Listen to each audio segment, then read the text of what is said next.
Hey everybody, so this is my walking planner update for the week of June 1st to June 7th. And this week I am using a kit from KC Creates, which is a somewhat new to me shop. I chose this kit specifically because the shop is Black owned, and with everything going on, I thought that it would be good to highlight some Black owned sticker shops. And I actually found this shop from the Planners Collaborative sale that I went way too crazy at last month. And this was my second order from her. I really liked her stickers a lot, and I love the material that she uses. It's a removable mat, so my sticky fingers, as you can see, it just comes off and comes back on really good. So I really appreciate that. And the theme of this kit was summer, so even though it's not quite summer, maybe it is. It's getting really hot in Vegas right now, so I thought a colorful summer kit would be good. So I laid down all my full boxes, and now I'm putting in my glitter headers just to kind of fill up that space. And also, I have them, might as well use them. And since the month of June in the InkWELL Press is blue, it worked out well to have blue stickers or stickers with blue in them. So I really like the colors of this kit. I'm not a huge bright color person, but I kind of really like how everything kind of goes together and it's not too overwhelming.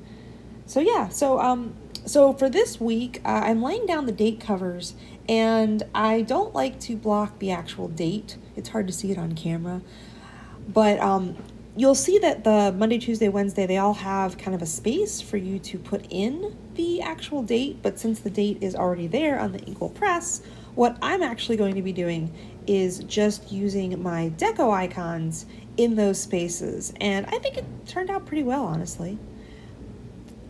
And I have these deco icons to use anyway, so it gives me an excuse to kind of put them places and use them, since I don't really use them in the rest of my layout. The reason I really like the KC Creates kits is that she sells a mini kit that pretty much has everything that I need for my walking planner. So it has the full boxes, it has the glitter headers, it has the date covers, which I like, and then it also has some icons and some washi that I can use in my other planner as well. And overall, they're a very good value. Now, one thing it does not have in the mini kit is that big checkbox. So I actually just ended up using a regular checkbox this week, which was fine. That works. And then there I am putting my weekend sticker down. And so I also like to use a half box for my total steps. So I actually pulled this from another kit. Now, there's actually no half boxes in the mini kit. There are in the full kit. So I normally use half boxes for my active minutes.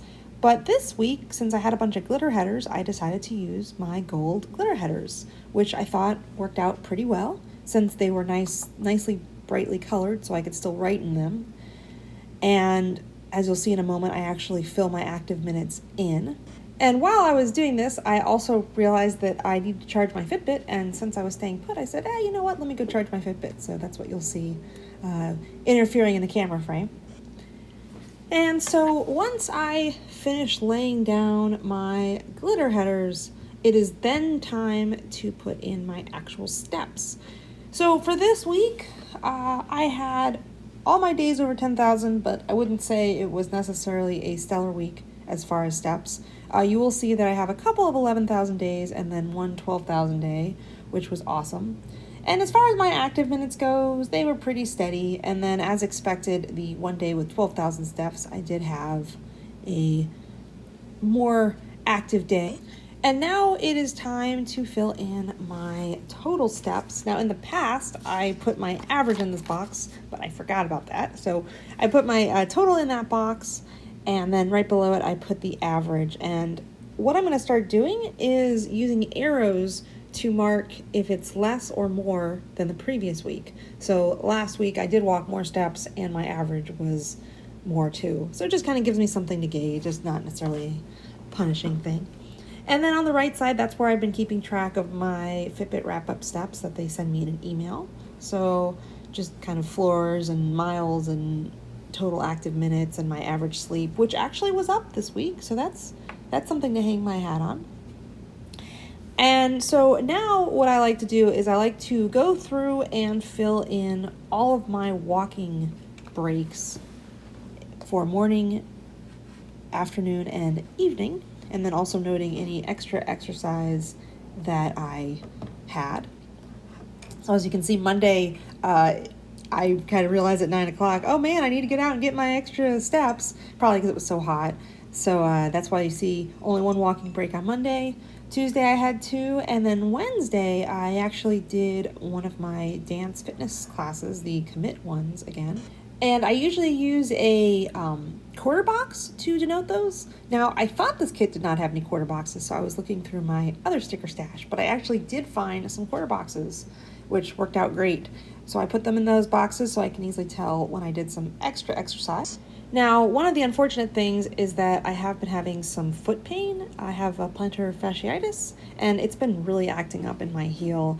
And I was hoping it would get better, but it's getting worse. So I am buying inserts, trying to help manage it. I don't want to completely give up my walking.